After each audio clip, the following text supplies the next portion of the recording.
Good morning or good afternoon, depending on where you're calling from, but we are so glad to have you here. My name is Jessica Pierce, and I'm our founder and CEO, and thrilled to have all of you join us.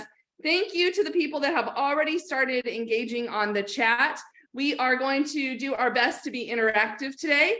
So if you could just go ahead and drop your information in there and let us know where you're calling from or dialing in from, and what industry or job that you are targeting. That will give us a great idea of who's here today and maybe ways that we can connect with you. So let me tell you where your chat box is if you're not sure. That is down on your bottom bar of your computer for most of us, and it just says chat. You click on that little chat icon, and then you can start answering, talking in the chat. It'll default to everyone. So when you type something in there, it'll default to everyone. But you can also choose to send specific direct messages to different people by just hitting the drop down on the chat. So go ahead and do that. We are recording the call today, and it is being live streamed. So anything that is on the screen today, as far as the content, will be posted on our website at a later date. So I just want to welcome you as people are logging on and getting into the call today. And I haven't done this in a long time, but this morning, as I was praying about this event and just all the people that were going to be here, I really felt like I wanted to share a little bit of my story and why we're even here today. So I'm going to go ahead and do that. I hope that's okay with you guys. It'll just take me a minute. And I also have some good friends on the call today, it looks like, so that we're part of that journey. So back in the Great Recession, which was in 2008 and 9, my family went through personal career transition hardships. And so I had to close a business, and I was in the staffing world. So I had to close down my business. We were serving land development and commercial real estate clients. And back in that time, this is now 14 years ago or so, the commercial real estate and the investment businesses really just went at a standstill. And if you are on the call and you remember that time, you remember driving around and seeing buildings half built. So I closed down a staffing business with my partners. And at the same time, my husband was laid off 3 times in 6 months. And so our kids at that time, we had a 10-year-old, a 2-year-old, and an infant. And we were kind of living living the dream, as we would say. We were living in the house, in the neighborhood we wanted to, the schools, and it all just came crashing down. And we went and had to short sell our home, became renters. The house we were renting went into foreclosure because they weren't paying the mortgage. So we were, kind of kicked out there, had to find another house. It was just a really, really difficult time. And I remember being like, what is happening? We're educated, smart. We know we work really hard. How can we not have jobs? And so it was a really difficult time. And so I just one morning woke up and said, hey, I feel like I need to help people that are in career transition because I know what it feels like now. And that's when I started to get a little group together. I invited some people to come to a meeting and help with their resumes. And so just started meeting weekly and helping people with resumes. Well, about 3 months into that, we had 300 and some people show up to an event, and we were used to getting 25 people at an event. So we had about 300 some people show up, and the guy up in the front of the room that was speaking that day, he was from the census, and he stood up and he said to everybody in the room that day, I can hire all of you today. And I thought, what is happening? How is this happening? And so many people went on to get jobs through him. And then over the years, it's just continued to grow. COVID was a big change for everybody. And so we were able to now start to provide these venues in a virtual format instead of just around the Phoenix area. We're based in Arizona. And so a lot of the people on the call today will be from Arizona. But we decided we need to do at least one monthly event where we can reach everybody and provide content and resources. So that's what we do. And that's how we got here today. And now we provide these events that are coaching and content events. And then we also have career fairs, career events, career expos, job training, one-on-one job training. And so we'll be talking about that later today because we have three of those events coming up in the next 2 weeks, some in a virtual format and some in a face-to-face version. And so that's my story. I'm so grateful. I can say this now. I'm 14 years out of, first I went through a massive layoff with a large corporation where 10,000 of us were laid off at the same time. Then my staffing business closed. So I'm 14, 15, 16, 17 years out of that now. And I can tell you honestly today that I am grateful that that layoff happened. I called it the golden handcuffs. I loved my employer. I loved where I worked. I had great flexibility, but had I not been asked, left through a layoff, I would never been able to run this program and gotten to know all the phenomenal people I've gotten to know over the last 14, 15 years. And so that's my personal story. And I know it's not your story, but I want you to know that we relate to many people that have gone through layoffs. Everyone on our team almost has been laid off in some capacity. And so we are here to help you. We are here to provide hope and encouragement. And I hope you feel that today. And so reach out to us via the chat or after the event and to help provide guidance. So welcome, welcome, welcome. We're so glad you're here. And again, if you have not dropped in the chat where you're calling from, please do let us know your industry. Good morning, Al and Lucia and Zach, Karen, Roger, John, Joni, Letitia, so many of you. Bonnie, thank you for saying hello. Please engage in the chat today and we'll be able to talk to each other that way.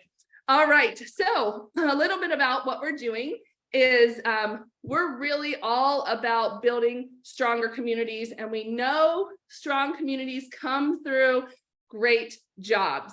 And so that's what we're here about. We're about building helping you build a career, finding a job, and empowering you to do that. We can show you the resources, we can provide resources, we can bring connections to employers.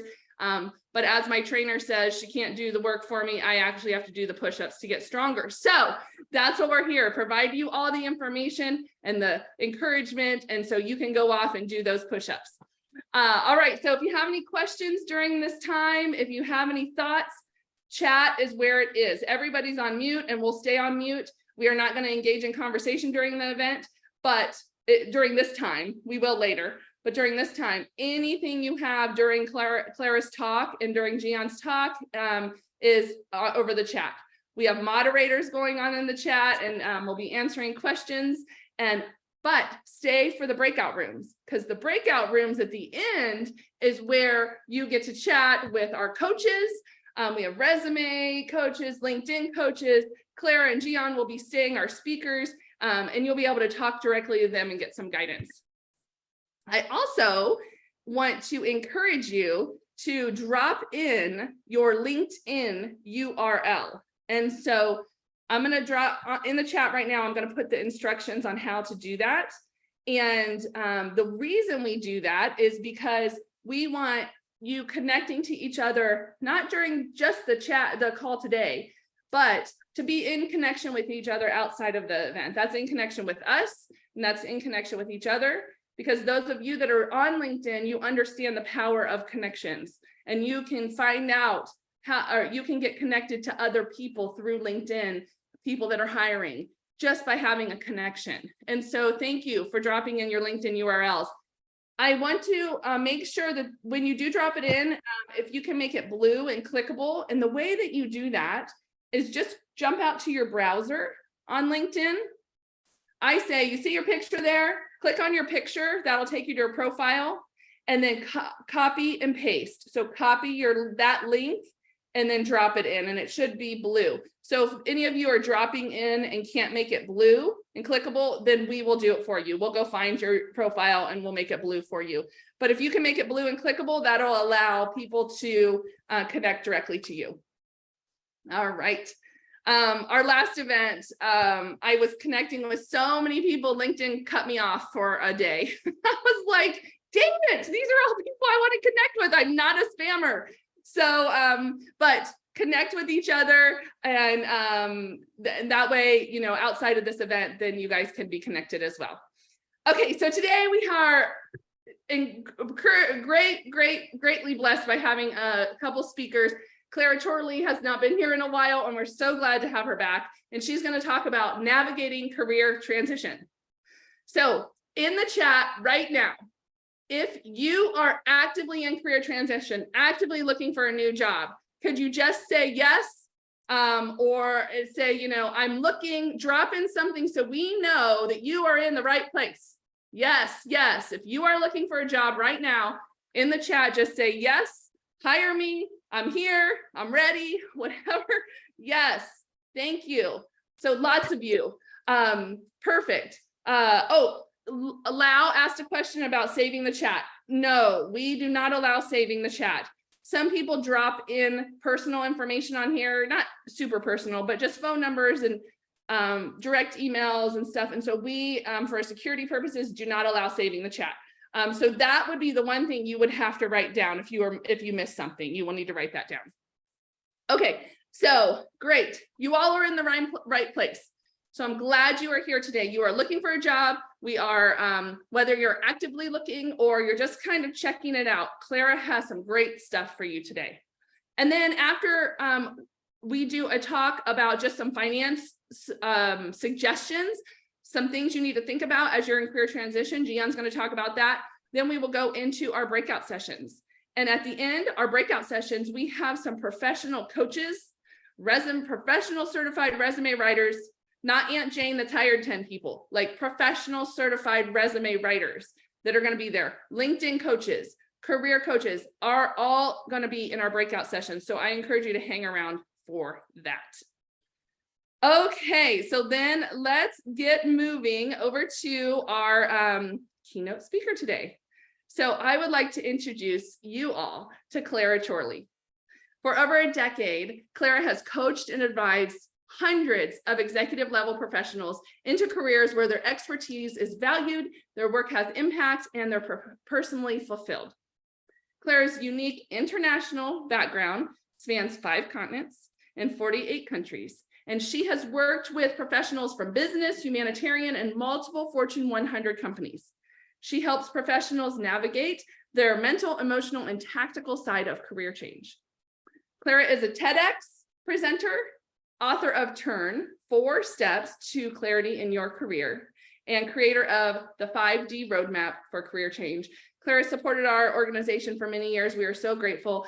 Please welcome Clara Chorley. Good morning, everybody. Thank you so much for joining us today. Jessica, it's lovely to be back.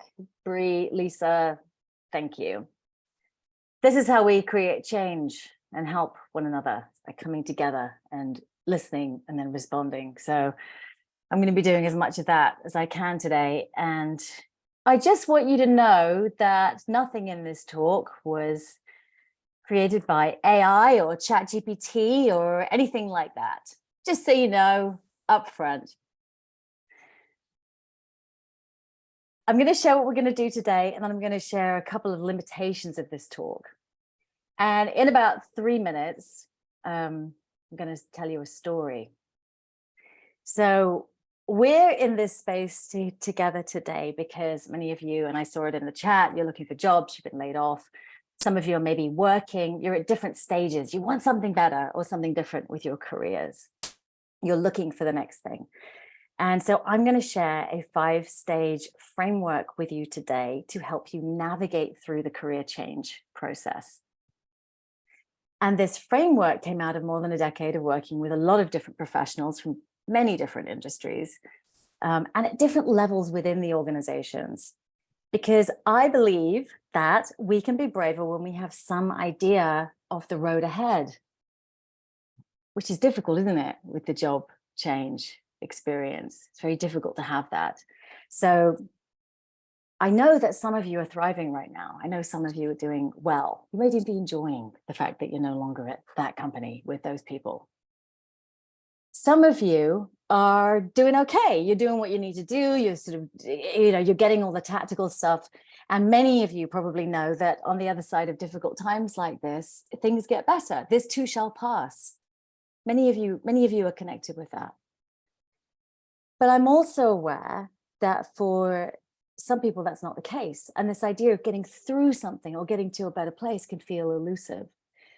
And for me, it took me till well into my 40s to actually get to a place where I had done enough of my own healing and personal professional development to really feel enough freedom from my own history that I could start making some of the really brave choices that were unique to me, the things that I most wanted in my own heart because of who I am. So I bear this in mind because this journey is harder for some than others. No matter how we present to the world, it's harder for some than it is for others. And I bear this in mind when I'm working with people, and I bear this in mind when I created this model. So because the job transition is so uniquely sort of chaotic and untethering, and there's so little we can control, that it stirs up a lot of things for different people. So what I'm sharing with you today is grounded in real life experiences. It's not based on anybody with a particular privilege, financial or psychological, although there's probably some of that in there. But if you want an advantage in this game, you start as soon as you possibly can. I like to say, while you're still annoyed, start on the journey, because annoyance can turn to apathy. And when we're going through a difficult experience and hard things are happening and red flags are happening in our lives, and we're going to be talking more about this, when those things are happening, our stress is rising.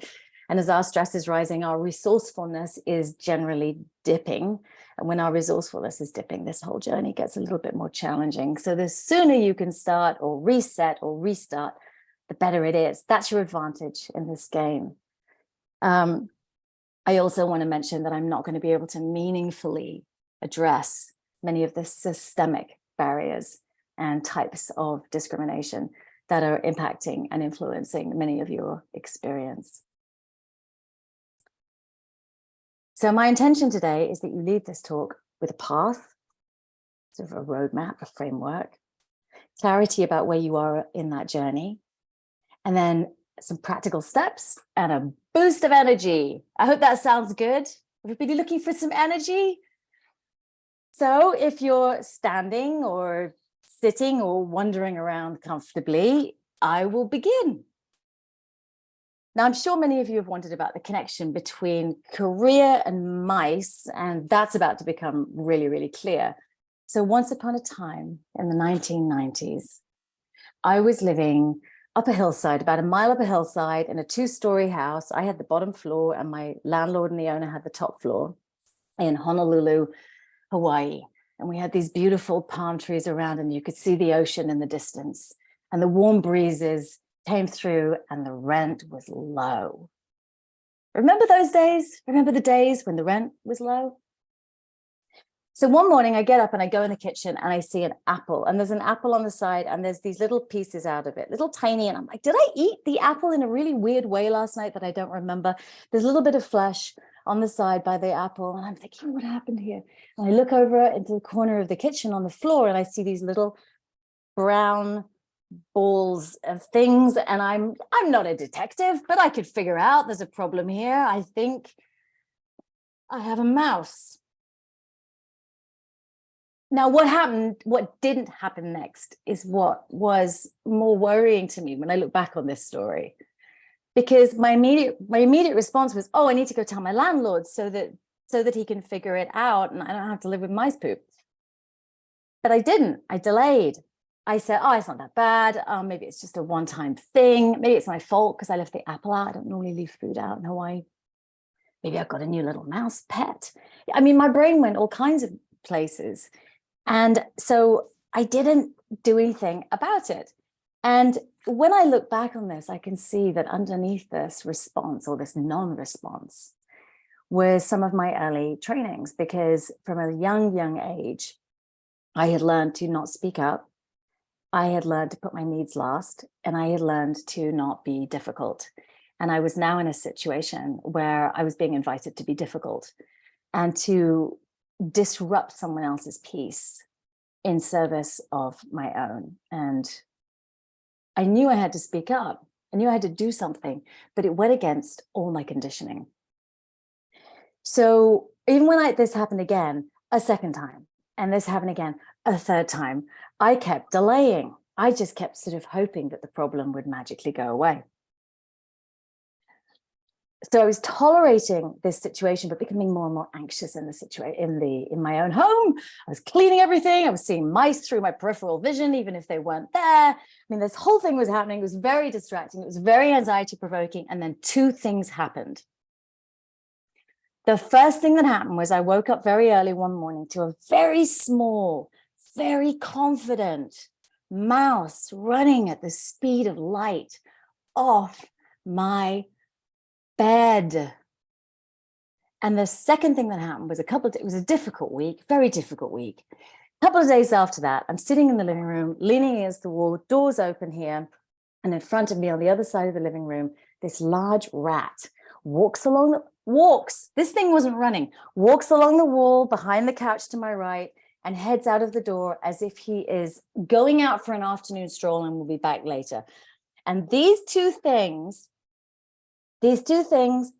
were they pushed me into my breaking point. You'll be happy to know there was one.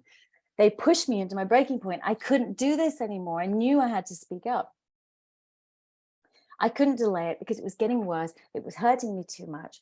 And let's talk for a minute about breaking points, because breaking points are often the way that people end up in a career transition. Consider for a minute the last place that you worked. Maybe there was something in there that was really significant to you that you didn't have, or that was difficult for you. Maybe you had a dismissive boss or an impossible coworker. Maybe you couldn't get your work done. Maybe someone else was taking your ideas. Long commute, crazy hours, whatever it was for you, maybe there was something there that you didn't want. And when these problems show up in the workplace, generally, what most of us do is we try and fix them because we're good people. Most of us are good people. So we work on our communication, or we try and organize more, or we think about how do we delegate, or how can I improve my work product or my efficiency? And you do that until you get to a point where you realize, I don't think this is not workable. Something in you sort of knows, I've tried the things and this isn't improving. This isn't getting better. And if people don't take change into their hands at that particular time, when I was saying earlier about starting as quickly as you can, like that's the moment when you sort of know, then there's a buildup of things and the problems get bigger and bigger. And then there's usually something that pushes them into a breaking point. And this way of operating, this sort of delaying of change, is called the default way. And I'm going to share this model with you so that you can see what the default way looks like. It'll be familiar to some of you in your own lives, or you'll be like, oh my goodness, I have this friend. They're always doing this. And then I'm going to share with you an alternative, which is the 5-stage model, which is going to be more useful, I think. There we go. So the default model, I love Zoom. You share the screen, all these things just arrive in your face. Okay. So the default model, there's a red flag, there's something that happens. So for me, it was mouse poop and the apple. It could be you're talked over, you're not credited for your work, disrespected by a key stakeholder, working unsustainable hours, something happens and you just get this sense that something's really not right. What that generally does is it sparks a dream. So in my story, the dream was, I would like something better. I don't want this. My dream is, and I will define dream later. My dream is like, I want something better. And then what happened for me immediately was the doubts kicked in. And you heard them. Maybe it's not that bad and so on and so forth. In a career situation, doubts can sound like, I just got my foot in the door. I don't want to go through the search again. I'm really close to retiring. I don't have time. The unemployment levels, no one's going to hire me. I don't even know what I want. I don't even know how to get what I want. So there's this delaying of it. But then more red flags happen, more things happen, more problems happen. They spark the dream again. I want something better. I want some fulfillment. I want to be able to do my job. This creates doubt. Then more things happen because the things don't stop happening. And now we're in what's called the dream doubt infinity loop. And you can see the tension between the two is starting to untether itself. So the dream doubt infinity loop goes on until there's an actual breaking point. And what causes breaking points are examples like a serious health issue or another internal reorganization that's generally not great, an unworkable professional relationship, the end of a personal relationship, a layoff, quitting. It's more than you can handle. And so you're propelled into career change. And this is how a lot of people find their way there. So let me just go back. So you're here today, and maybe you're not where you thought you'd be at this point in your life. But here you are. And so you have this opportunity in front of you. You have this opportunity to really create what it is that you want. I saw it in the chat. Some of you are like, I'm looking for something that's meaningful. I'm looking for a next better thing. So this is an opportunity time. And some of you are facing these two questions, like, do I go for what I want? With the background noise, I don't have the luxury of going for what I want. I don't even know what I want. I don't even know how to get what I want. Do I go for what I want? Or do I go for what I believe I can get? And are these two things the same? And that's just something for you to ponder and navigate. You're navigating this in the middle of this ever-changing tsunami of news and statistics and stories and opinion pieces on top of your own internal dialogue. We had a pandemic. Then we had the Great Resignation. Then we had another year, another Great Resignation, the Great Regret, the Great Rebalance, which we're in and out of. And now we're in an impending or an actual, I don't know, does it depend where you live? Recession. 1 minute, it's the best time to find work. The next minute, it's the worst. Unemployment's at an all-time high. Now it's at an all-time historic low. Everything's historic and great. And, you know, that's good for the brain. It's up in tech. Unemployment's up in tech. It's down in healthcare. People are happier working from home. Depression from working at home is at an all-time high. Go for your dream job, but be grateful for any job that you can get. More layoffs, network, get out there, talk to people, just talk to everybody, meet everybody, expand your network. Don't say the wrong thing. Keywords are most important. No. It's power words. What is a power word exactly? No, it's cover letters. It's cover letters. Work on your personal brand. Quantify, qualify, keep going, stay positive, be of service. And all the time your inner self is going, don't F it up. Don't. I got to get this right as I go through this. All this constantly changing information. I mean, at best, it'll help you pivot for a moment. But at worst, it'll knock you off the track of your own true journey, where you really want to go. It'll cause you to doubt yourself in ways that you shouldn't be doubting yourself, and you don't need to doubt yourself. So I'd like to give you something. I want to give you something that has helped people make sense of the job search, the career change experience. It's a framework. There's 5 stages. And my intention is that you see where you are in the process, learn the differences between each stage. It's not complicated. It's going to be obvious. You're going to see this and you're going to go, oh, yeah, it makes sense. And then you're going to learn how to use it for your own situation. It should normalize and validate and re-energize you, because everything that you're feeling and thinking is what most people feel and think at some point. And everything that you're doing and not doing, there are countless others going through this exact same experience. I mean, everything that you're thinking and not thinking and doing and not doing. This journey is tactical, yes, but it is highly emotional and mental, and for some, very spiritual. And often we go through these hard things and we're having this wackadoodle experience and we think there's something wrong with us. And my intention is to really normalize this professional change experience so that you can see there's nothing wrong with you. You're doing a really, really difficult thing in a difficult climate on top of a systemically difficult system. So be proud of yourselves. Be proud of yourselves for staying in the game. So if you're all sitting, standing, or at this point drinking wine, I will continue. Once upon a time, there was a woman named Gladys. Nice made-up name. She had this short, wavy, white-brown hair, and she loved orange and turquoise costume jewelry. And she had a presence about her, and she was relaxed. And she had this strong marriage to Trevor for 20 years. And they were homeowners. They loved to have friends over for Sunday lunch. I'm reading a little bit because I don't want to miss anything that I want to share with you. They had this little mottled colored rescue dog with really short legs and this incredibly long tongue, and 2 sons, both older teenagers. One had just had his eyebrow pierced, and the other one she had managed to talk out of his first tattoo.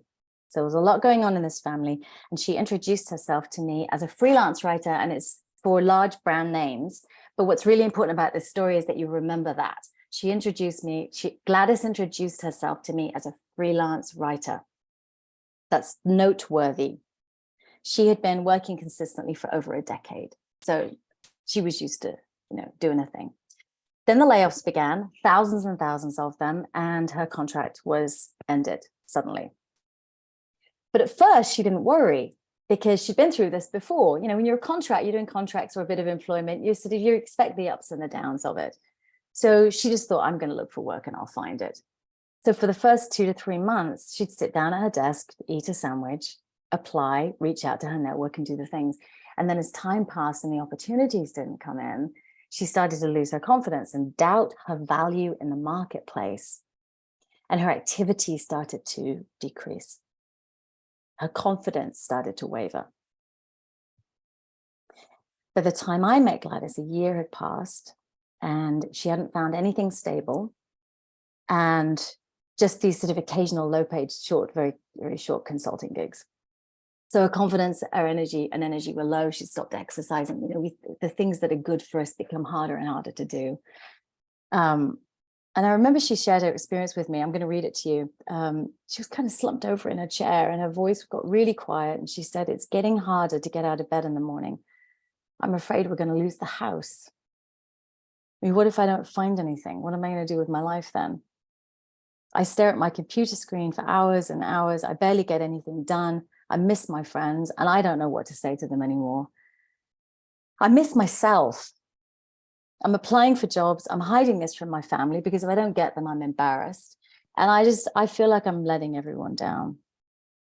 As Gladys's confidence had dropped, her activity had dropped, she had to less emotional risk. This is what we naturally do. So now she was looking at easy applications. She broadened the variety of jobs and industries. She did very little personal outreach, if any.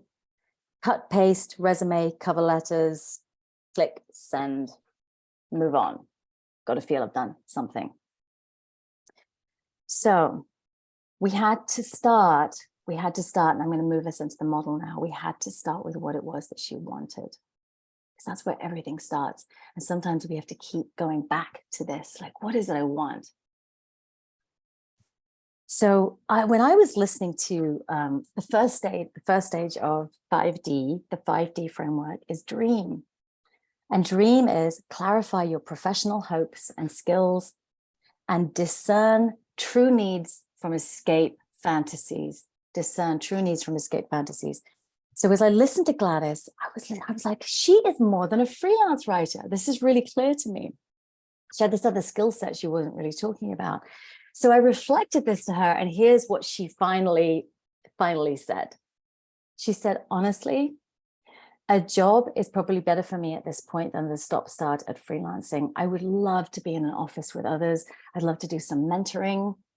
I don't want to wind up a woman in my 50s in a company of 20-somethings bossing me around. No offense, 20-somethings is just not what Gladys wanted. I want to work with peers. I want to be respected and recognized for my experience. I want more seniority. I want a role that includes my experience with brand strategy and creative direction. This has been part of every position in the last few years, and I've loved it. I'm good at it. I want to be at the table helping a company I believe in move towards its vision and goals. Okay, now we've got a dream. Now we're into the truth. And guess what happened right after that? The doubts. Remember the dreamed out infinity loop? This is natural. This was natural. Almost in her second breath, before she'd even finished her sentence, she went straight into, but I'm sure a company like that doesn't exist. And who's going to hire me for a role like that after all these years with freelance writer on my resume? I'll never stand up to the competition, especially at my age. I should just stick with what I know and I'm known for. So her doubts kicked in, and we all have different doubts. I shouldn't risk fill in the blank. It's not realistic. I should stick with what I know. So this was Gladys's dreamed out infinity loop, and it was stalling her progress because she wasn't applying for the jobs she was not only excited about, but validly qualified for. Let me talk about what a dream is for a second. Here's what dreams sound like. I did a lot of research interviews before in the process of creating this model on top of my own work. A dream sounds like, I want fulfillment. I want respect. I want to get my work done. I want more power and authority. I want to bring a vision to life. I want my expertise acknowledged. And you might have some things that are very specific. And depending on your age, your dream is different. Later in life, maybe you want to leave a legacy. Earlier in life, maybe it's more about ambition.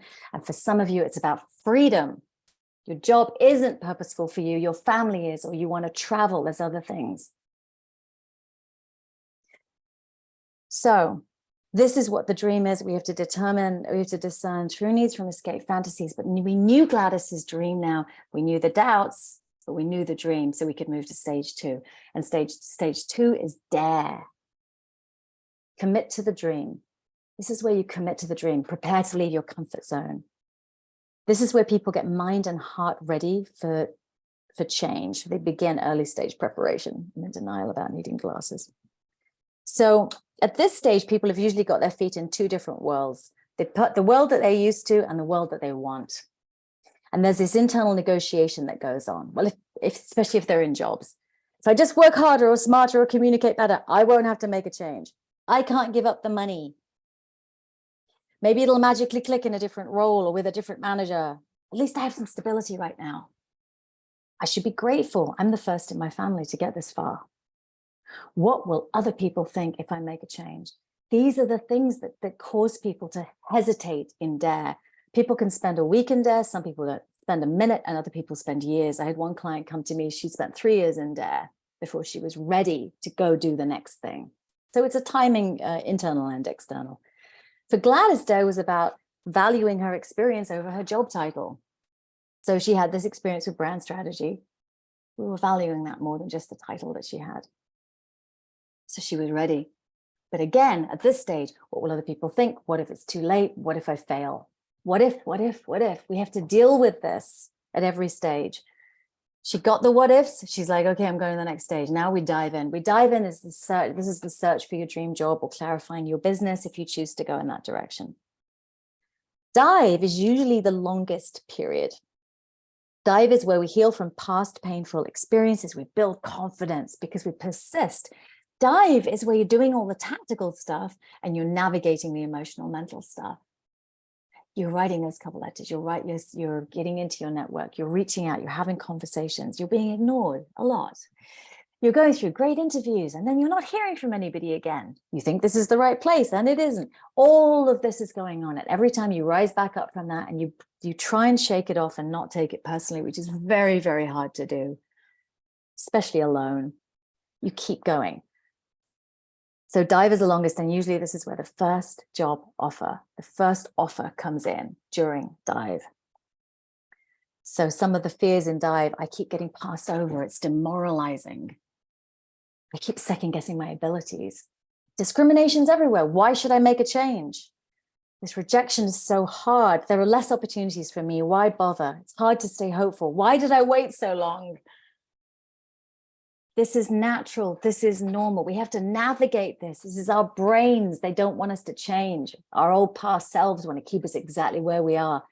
And the longer we go on, the less risk we take. And the things that feel risky to us often aren't that risky, because that's the game. She received her first offer. Decide is stage 4. This is where you accept your dream job. Remember the version of dream. Dream is a very personal definition to you. It's usually made up of 3 or 4 things. We're going to do an exercise on that next. Decide is based on a foundation of due diligence and self-trust. As Gladys went through the interview process, the conversation, she was asking specific questions. She wanted to know certain things. She wanted to know if it would fit what it was that she needed. Was it paying right? Did she have to go into an office and so on? Decide is tricky because by the time you get to decide and you get a job offer, what do you want to do? You want to take it. You don't want to stay in this game. Oh my goodness, the decide brings up, what if I don't get another offer? Well, anything's better than where I am now. What if I don't get a better offer? Again, we're into the what ifs. So staying the course, if you can, because we're all in different situations in our life, especially financial. But staying the course if you can through Decide, Gladys turned down that first offer. It wasn't right for her, and she knew it wasn't right for her, and she knew that it was going to be a distraction.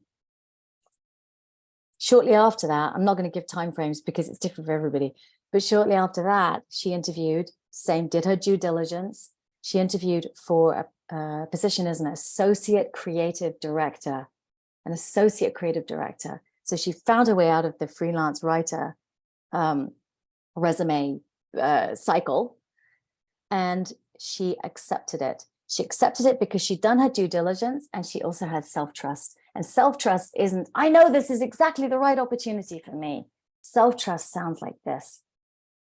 Based on the information that I have in front of me and the due diligence that I have done, I believe I can do this job, and I believe that this can work out. And if it doesn't, I got this. I will handle it. That's what self-trust is. Because you don't really know till you get in. So Decide is really waiting for that thing that you know is right for you. And then we move to Design. And Design is where you position yourself for success in the new job. And this is where with clients, I do a 90-day plan so that they integrate the new them, because by the time you've been through this process, you know, you're generally stronger, clearer, wiser. You're like you're the next level version of yourself. And we look at the processes, the resources, and the stakeholders and the next opportunity, and move forwards. So you'll notice in this framework, there's no timeline. People spend different time frames in different stages.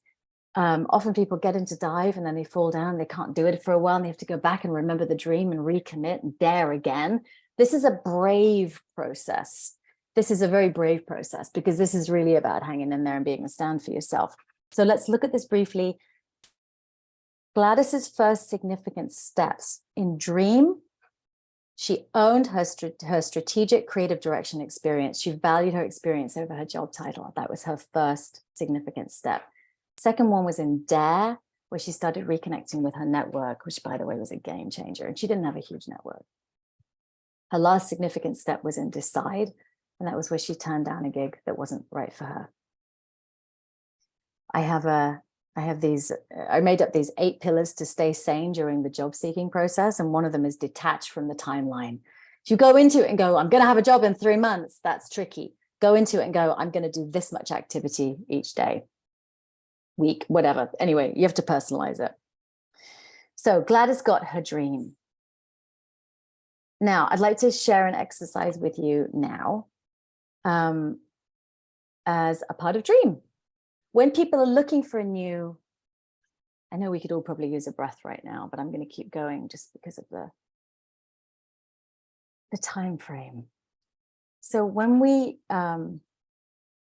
you want a new opportunity, I created this. Apparently, I like to do frameworks.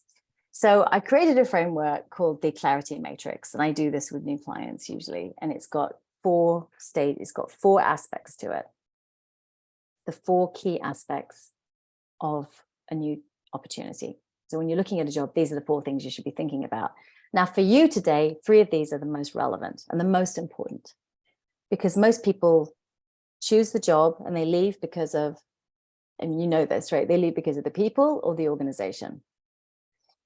So what I'm going to invite you to take a minute to do right now is to identify your 3 pillars. Your 3 pillars. Now 3 pillars of your dream are your must-haves. These are not negotiable. These are not negotiable. So let me give you Gladys as an example. Organizationally, these are the 3 areas are the organization, the people, if you want to take a piece of paper out and do 3 columns, organization, the people, and the job itself. And you want to be clear about each of those 3 areas. So for Gladys, she wanted organizationally a company of her peers. She didn't want a large company. The people-wise, she wanted a seat at the table. So because she wanted a seat at the table, the dynamic of the table matters. Sometimes we have to build our own tables. So she wanted a collaborative environment, a place that valued her input. And work-wise, she wanted to include her brand strategy experience. And these were must-haves for her. These weren't negotiable. If she negotiated any of these, she wasn't going to be able to sustain. She wasn't going to do well in her next opportunity. So by taking this step now, and you can start writing now if you like to, like what are the things, and I'll give some examples in a minute. but you put yourself in a position to recognize whether these things are present when you're going through the interview process. You put yourself in a position to ask strategic questions. And when you write it all down on one page, you don't forget that thing. Oh God, I always, it's like I always forget the thing that matters most to me. Well, the people seem nice. Well, yeah, but there was that thing that happened that I've sort of ignored, but they seem nice.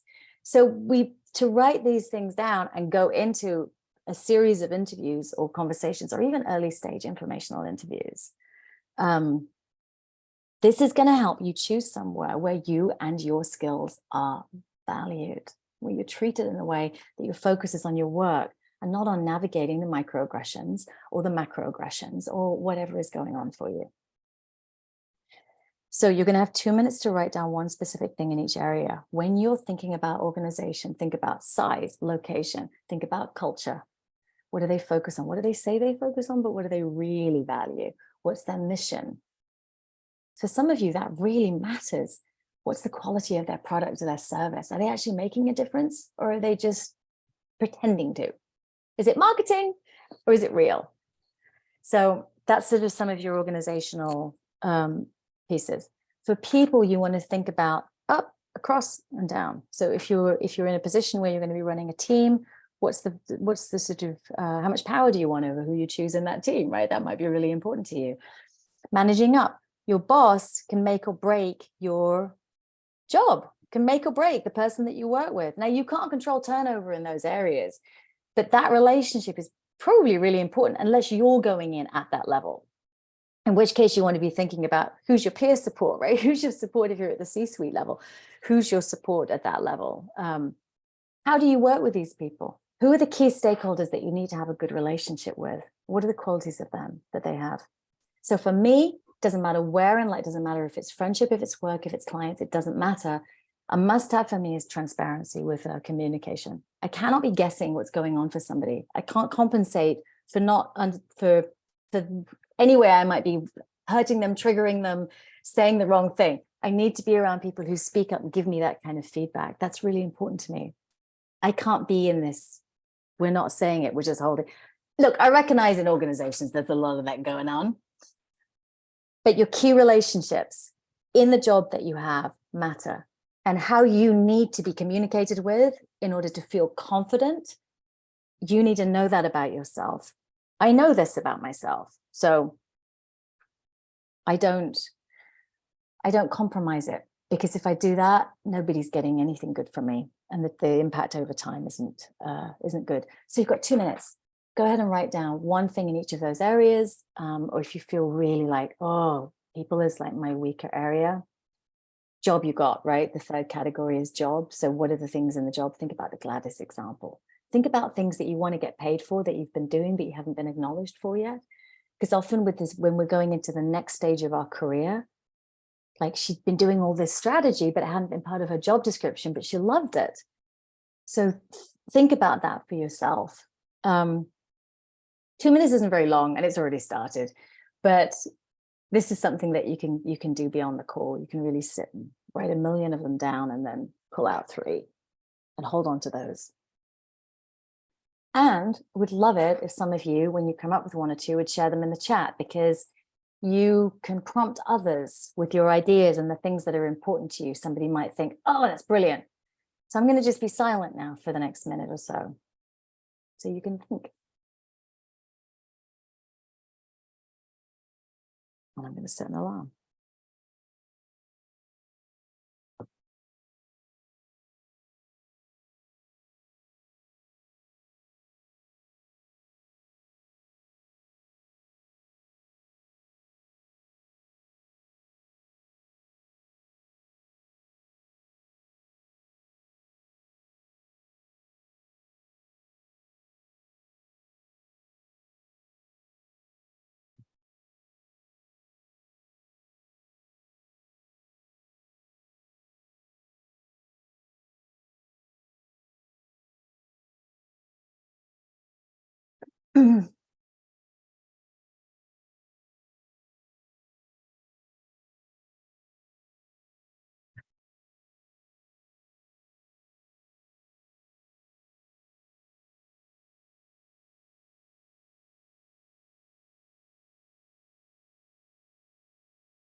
appreciate and respect your experience.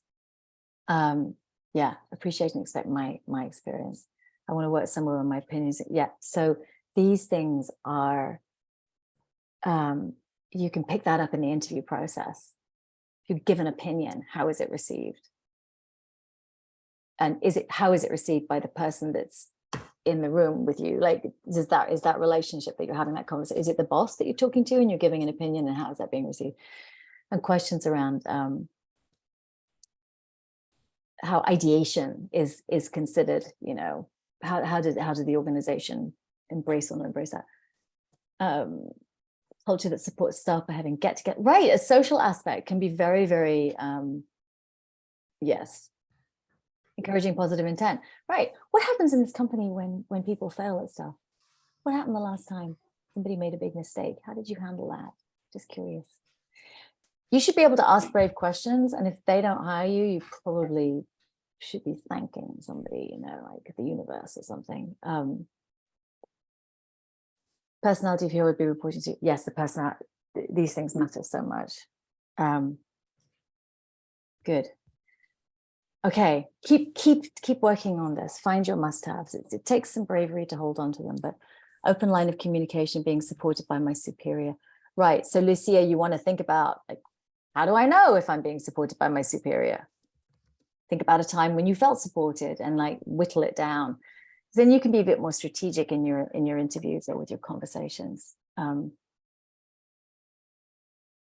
Okay, I'm going to give you one more exercise. We're not going to spend really any time on it because I got to wrap up, but I'm going to give this to you so that you can consider it.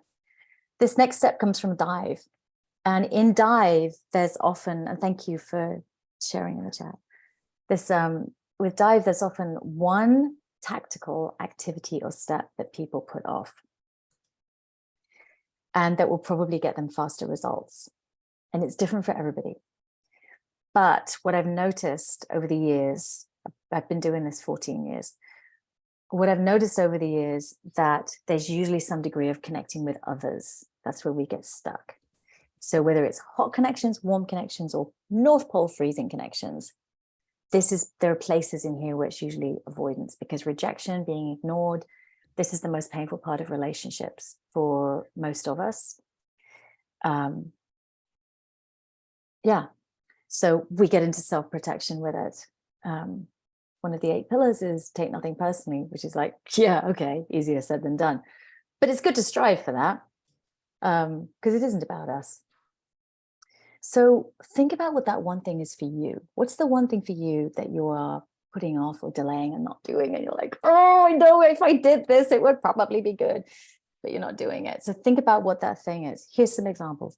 Calling that person. You know that person that you're not calling that person or those people. Applying for that job and really going for it. Because why the heck not? Asking for that feedback. Follow up, follow up, follow up, follow up, follow up, follow up. This is so key, in a way that works for you. All of this process has to be done in a way that works for your personality, not trying to become the extroverted. We have to find a way to do these things that really honor who we are as well, and so that we can honor others. Make a monthly goal plan with 3 daily action steps. Identify contacts at a number of organizations, sometimes just organizing yourself. Find a resume writer, invite someone to co-work. Tidy up your office space so you can focus. Do more of what you're doing, do less. Some of you need to do less. Give yourself some breaks. Find support. A therapist, a coach, a friend who can help you feel like you and get moving again. Share a meal with people that you like. Some of you need to increase your job seeking activity, and some of you need to have some breaks and some decompression and just,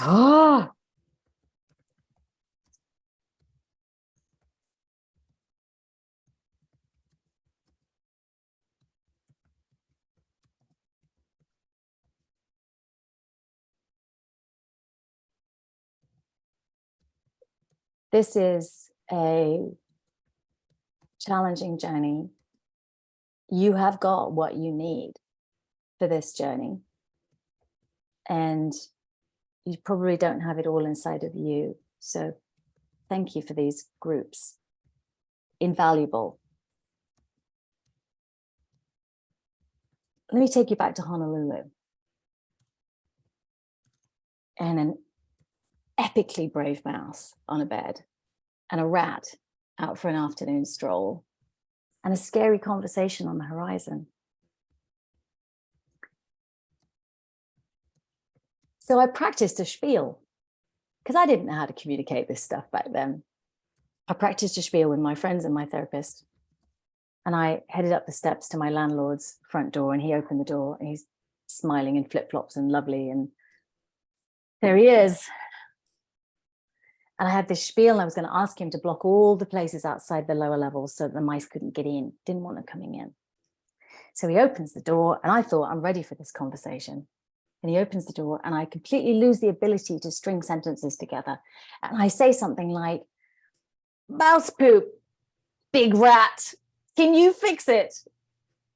And that was it. Didn't ask for what it was that I actually wanted. He fixed it the next day. He got traps and he put them inside my apartment. And the first mouse in one of those sticky traps, I just was like, oh God, I've got to go have another conversation. I've got to go talk to him again. So I had to practice another spiel.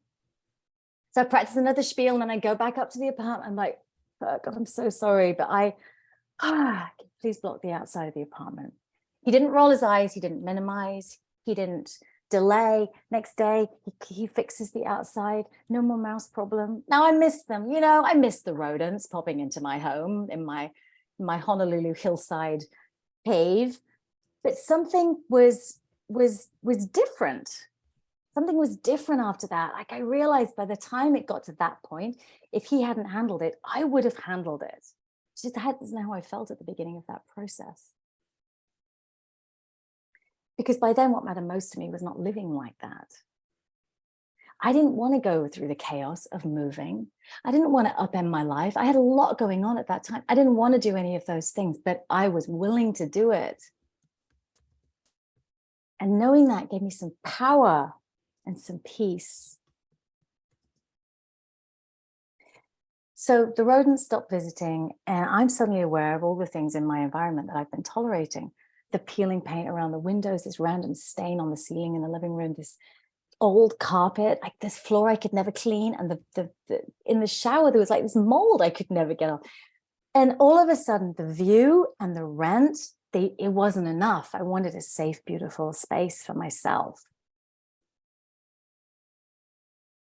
But after that conversation, I started speaking up more and more and more. I had this epiphany. Like, there's this place where doing the brave things, I can learn how to do the brave things, because I've had this intuitive sense when something's off and something's wrong, but I didn't always know how to handle it. And now I was learning how to actually have those difficult conversations. And that was a game changer for me. And I started having them within a year. I moved to San Francisco, which is where I started my business. I don't know if any San Francisco people are here. And about a year after that, the house was bulldozed. So I don't know exactly what's there now, but that's probably for the best. But I continued to speak up. I continued to leave jobs and people that weren't right for me, and sort of flounder my way forwards without knowing where I was going or what I wanted to do, but just sort of trusting in my yeses and nos. And sometimes that's where we have to start, even if it's later in life. Sometimes that's where that's where we go from. We go from like my yeses and my no's right now. And then there was a recession. And rather than apply and subject myself to job rejection, I started a business, which I don't necessarily recommend that as a tactic, but it was good for me. And it's been a long time, and I'm where I belong. That experience was a catalyst.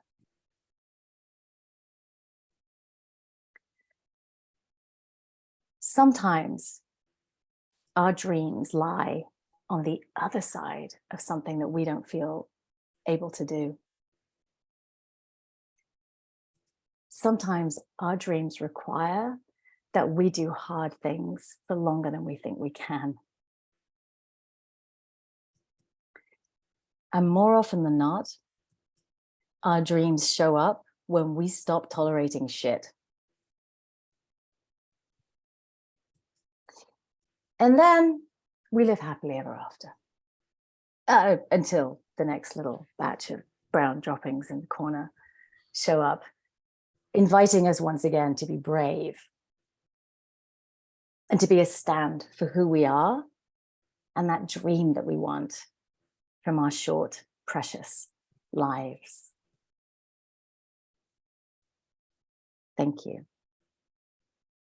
Thank you, Clara. Can I get a virtual clap? Hello, thank you, love. Yes, Clara, thank you so much for being here today and for walking us through that journey with those stories. And if you have anything to say, thank you. If you have anything to say to Clara, drop it in the chat. We're so grateful for your thoughts and guidance today. So if you would like to talk directly to Clara, she will be available in the breakout sessions in about 20 minutes to a half hour. So hang on, and we're going to allow that to happen. Thank you all for chatting in the chat during that talk. Thank you for connecting on LinkedIn. It has been great engaging with each of you. So now we're going to move on into our talk, into introducing our next speaker. Gian Boldi is going to speak for 15 minutes or so, and we're going to talk a little bit about finances. And so on this talk, it's just some tips and tricks around finances during career transition. After this, we are going to go into our, I have a couple resources for you guys, free resources, and then we're going to go into our breakout sessions where you can engage with resume writers, LinkedIn coaches, career coaches, and our speakers. So at this time, I'd like to introduce you to Gian Boldi. He graduated from ASU with a degree in business management and certificate in entrepreneurship, and then he began his career in personal finance. And for him to be able to do what he loves, which is helping people while also using his financial skills. So in addition to his degree, he also has a certificate in personal finance planning from UCLA, and he received that with distinction. For 7 years, he's also been awarded the 5-Star Financial Professional Award and has been included in the September issue of Phoenix Magazine. And when he is not a financial advisor, he is so active in our community, you guys. He has been involved with Career Connectors for over 10 years. He serves as the treasurer on our board of directors, and he is also a member of the Chandler Lions Club and is a volunteer with Fresh Start Women's Foundation. He and his family are incredibly involved in our community, and he spends time with his beautiful wife, Jennifer. They have their 3 dogs, Barkley, Figgy, and Fumble, and their 2 sons. And we are so grateful you're here today, Gian. So please help me welcome Gian Boldi. Thank you, Jessica. Yeah, I do. I have had the opportunity to speak in front of a lot of groups, but Career Connectors is always special to me. Like Jessica said, I've been volunteering with Career Connectors since 2010. So whenever I get to speak, you know, it's just really enjoyable. The only downside is I always have to follow great speakers like Clara. So I'll do my best to see if I can, you know, not make myself look too bad here. So I am going to talk about some tips to your finances when you're in career transition. One thing I will say is we heard Jessica's story this morning about what happened during the Great Recession. You know, we heard Clara even mention about, you know, the economy and recession. And, you know, the one thing I want to say is what I've learned from being in this the industry of personal finance is that it doesn't really matter what's going on in the economy. When they talk about the economy, that is, you know, that's what's happening on a national level, or they talk about the local Arizona economy and things of that nature. But if you're, you know, looking for work and you're unemployed or underemployed, you might be personally going through a recession, regardless of what's happening to the larger economy. Just like, you know, in the Great Recession, some people may have had their best financial years ever. So regardless of what's going on outside, you know, we see you, we understand where you are, and we're here to help. So with that, I'll get started on the 10 tips for your finances and career transition. Tip number 1, understand your unemployment benefits. I by no means am an expert on unemployment. I know here the tip that I normally give, I do see a lot of people that are outside of Arizona, but for those of you in Arizona, I know that you can apply for unemployment and you can get all the information you need about unemployment on azdes.gov. One thing I will say is Arizona unemployment benefits are one of the lowest in the country. So if you are working from another state, you might be better off, you know, applying in that other state, even if you move to Arizona. The other thing I would say is don't put off applying for unemployment. A quick story about, I guess over 10 years ago now, I had a client that was that lost their job, and they had always found, a new job quickly. And they told me, yeah, despite my advice that they were gonna hold off on applying for unemployment. And they did that. A month went by, 2 months went by, 3 months went by. The fourth month, they finally applied for unemployment, but they then found a job quickly. So then they missed out on a few months of benefits that they had paid taxes for, that they were deserving of, because they put off applying for unemployment. So please apply for unemployment right away. And you can get more information, at least in the state of Arizona, on AZDES. And you can even apply for or you can even appeal your decision if you feel you should have gotten unemployment and you didn't. So next slide, please. Tip number 2, don't forget to keep paying taxes. So if you are receiving unemployment benefits, those are taxable. So if you're not having taxes withheld, just be aware that you may owe taxes when it comes time to pay taxes in the following year. And nobody likes to get that unwelcome surprise that you owe more taxes than you thought you did. Next tip, please. There are certain job hunting expenses you can deduct. So we talked about you may owe taxes. So here are some ways to reduce the taxes that you owe, because nobody wants to pay more in taxes than they have to, at least no one that I've met so far.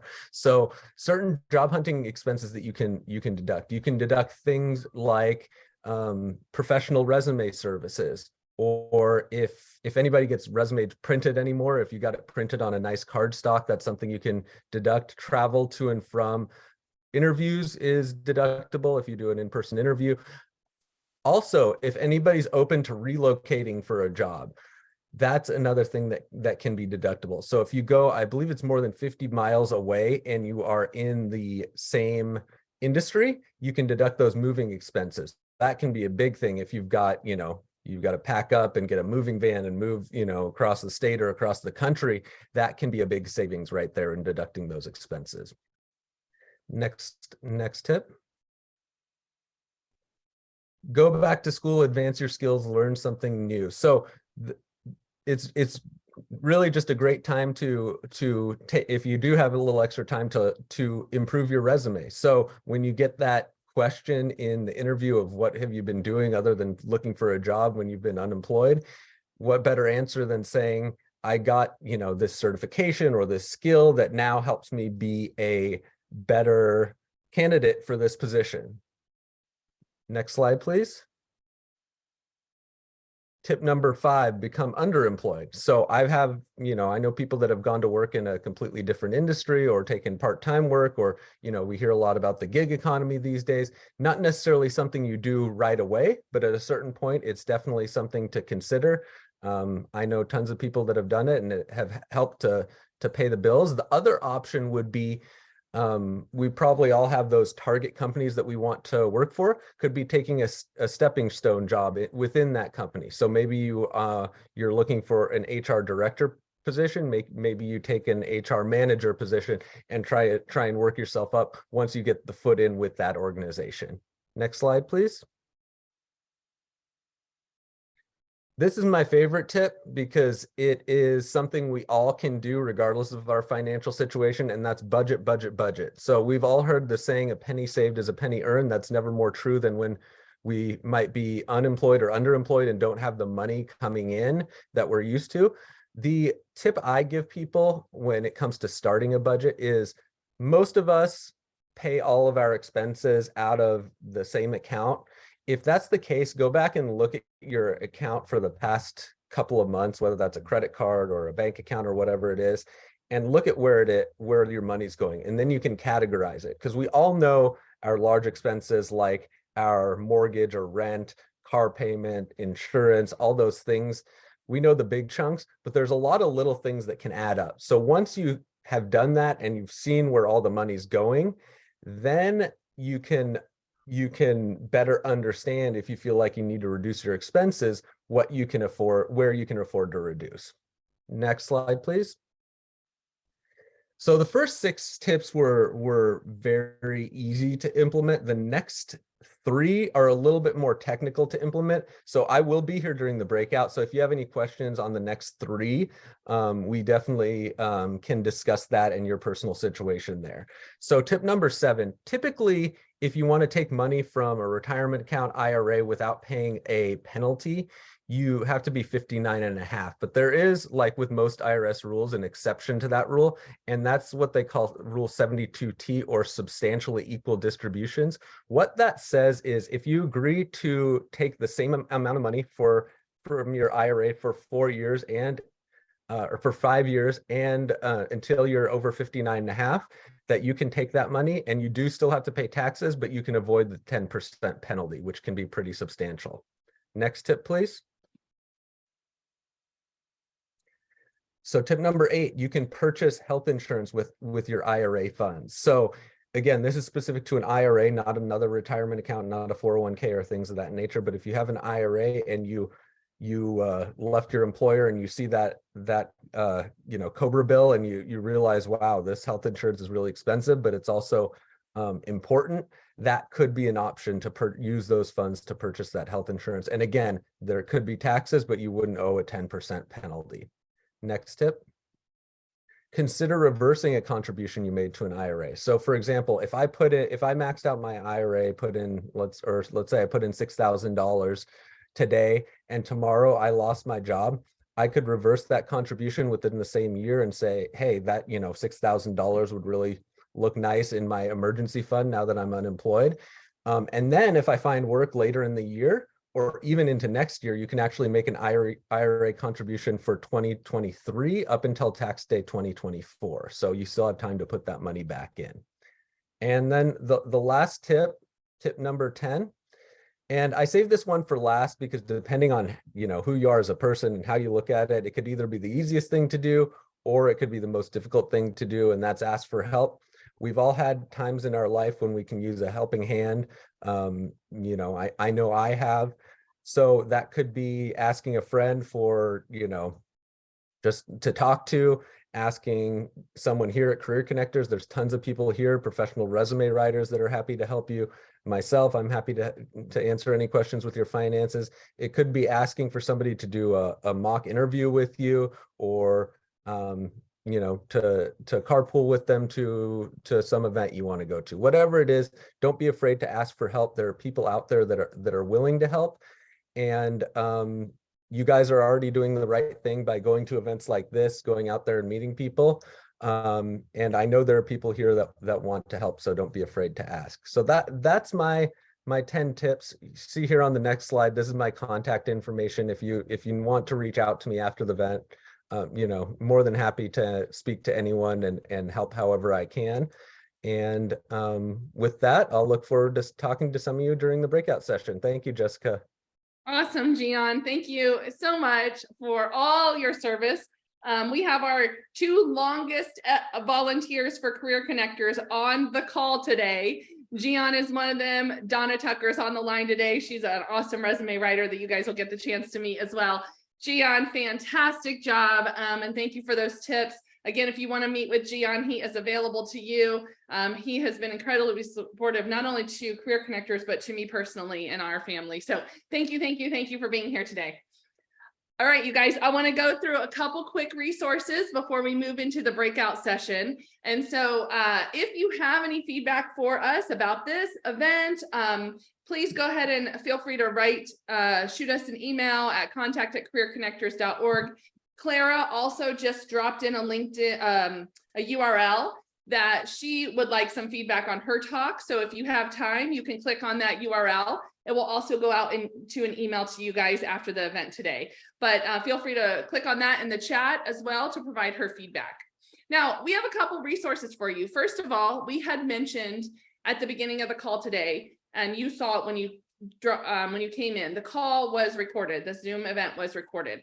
And so you're going to get an email from us. And usually the email goes out in the afternoon of the same day. Sometimes it's the next day, but you're going to get an email from us. And in that email will be some resources, but also a link directly to this webinar, the playback. And so you can go and play back any of this webinar that you would like, the content from Clara, the content from Gian, resources, whatever you would like. That will all be in the webinar and on that link that you get and the one that's right here. Also, we have a partnership with Top Talent Consulting, and they provide the DISC assessment. It's a behavioral assessment. It's free to you. It's about 26 pages that you get, and it tells you a little bit about your behavioral style. It talks about the ways that you communicate with people and, you know, your strengths. Sometimes people use it for their resume to incorporate some keywords that are strengths of yours. And so I encourage you to take a look at that. Of course, we're on social media, and so we'd love to connect with you that way as well too. We have a group on LinkedIn of about 6,000-ish or so, and that's a great way to connect with people. Companies will often drop jobs in there, and so and there will be insight and information there. I want to thank our corporate partners. We have multiple that we work with. Thank you for your support of our organization and helping this program continue to grow. One of the partners I want to mention specifically is Best Companies AZ. So about half of you on the line are from Arizona. The rest of you are from other places around the country. Best Companies AZ is a organization that honors and awards companies that are rated a best company through surveys, through awards that they've won, not only here in Arizona, but nationally. And many of these companies are ones that are hiring locally and also nationally for virtual and in-person jobs. So there are some of the companies that they represent, and you can go onto their website at bestcompaniesaz.com and find out about all of these companies they are hiring. They have cultures that are award-winning cultures. And I'm not sure if any of them are on the line today. I haven't seen them post yet, but sometimes they'll come in for the breakout rooms. But Best Companies AZ is a great way. If you reach out to them, they will respond to you about any companies that are hiring. All right, I want to tell you guys about some of the events we have coming up. We have virtual and in-person events coming up. Now, these three listed here are actually hiring events. And so we do this event we did today is a coaching and content event where we're helping you get prepared. We're bringing in great speakers. And so these events are hiring events. So companies will be there. The first one I want to mention is in person, and the second two are virtual.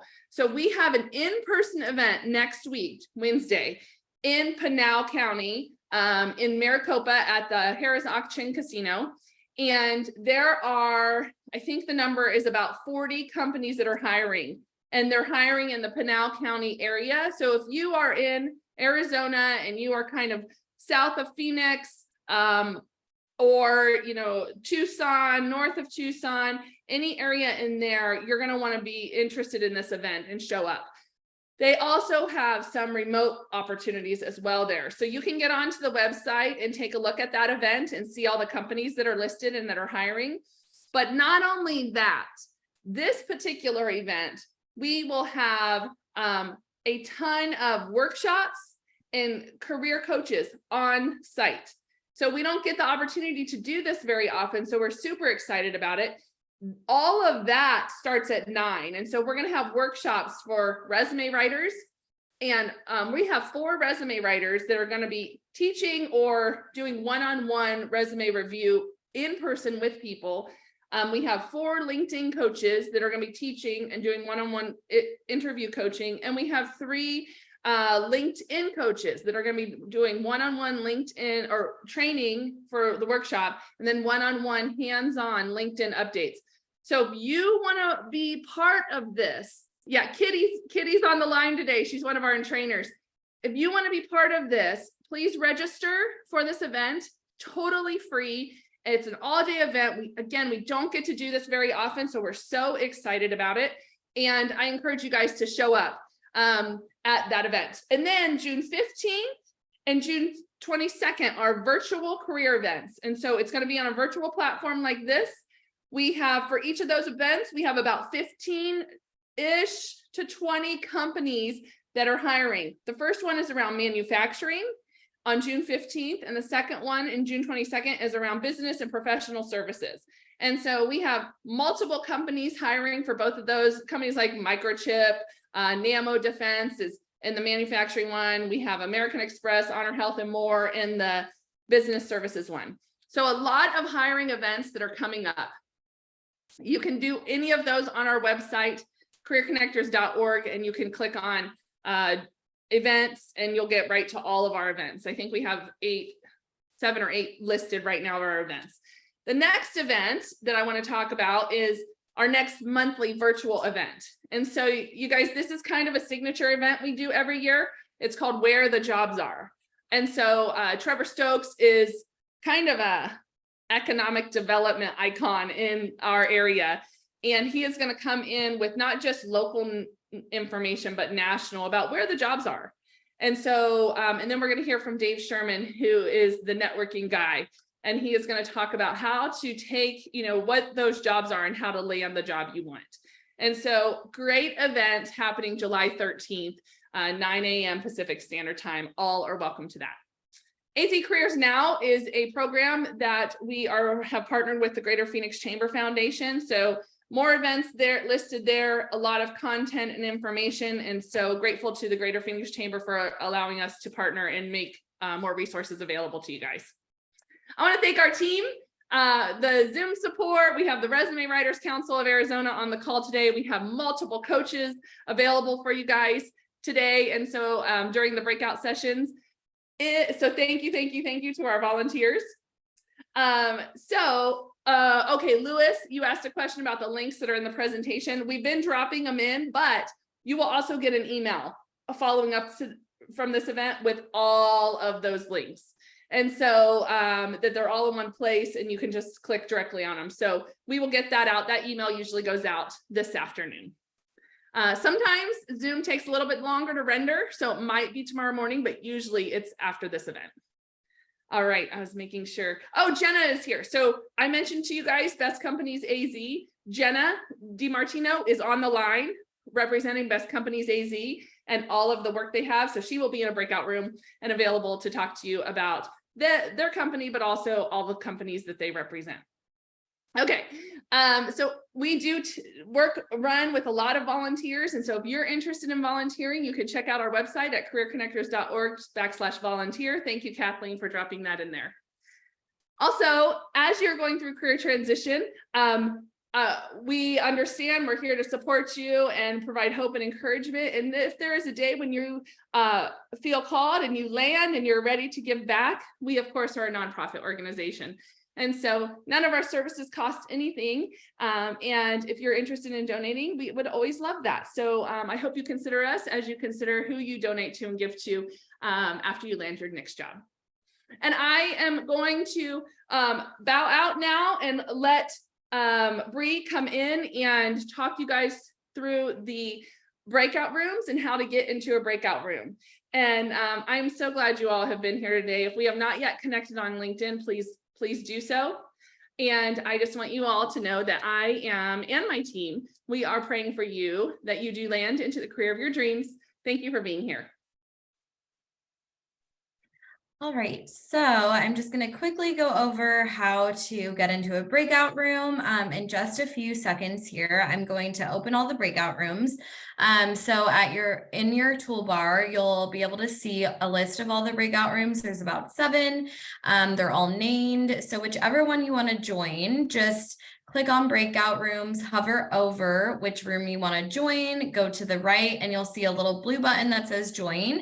You can then join, it'll take you into the breakout room. And then at any time, if you want to come back to the main session or switch rooms, you can get there the same way you went to the breakout room. So click on join, whichever room, main session, and it'll take you there. So I'm going to open all the rooms right now.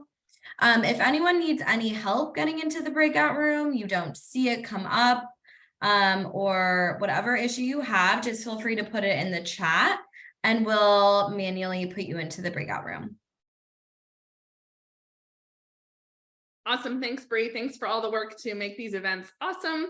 All right, guys, our breakout rooms are open. Our coaches are headed there into their rooms right now. I think I Yeah, so go ahead and start joining, and you can hop around. You do not need to stay in one room.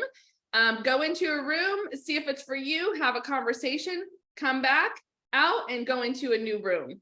And so again, on the bottom of your screen, there is a chat icon, or I'm sorry, not chat, a breakout room icon. Click on the breakout room icon. And then you will see a blue join button. Click the button on the room that you want to go to. If you are having any problems, then just drop it in the chat. At this point, you can even unmute yourself and tell us where you want to go. And we will try to get you there. We kind of can send you there and you just have to accept it. So John, if you're not seeing that icon, just let us know where you want to go and we will